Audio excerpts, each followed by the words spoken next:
Lea, ano ang nakikita ang contributing factor ng PNP sa pagbaba ng crime rate? Magandang tanghali sa iyo, Ella. Pinagmalaking nga ng pamunuan ng pambansang pulisya ang pagbaba ng krimen sa bansa ng nasa 7.75%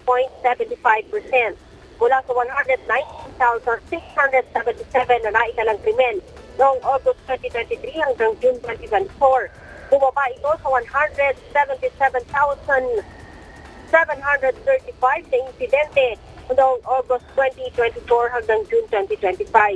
Ayon kay PNP Chief Police General Nicolas Torre III, ang pagbaba ng krimen ay bunsod ng pinaigting na anti-criminal campaign ng pambansang pulisya. Kasama na dyan ang mahigpit na police visibility. Samantala, Ella, ikinalugod naman ng PNP ang mataas na trust rating sa isinagawang survey ng Octa Research.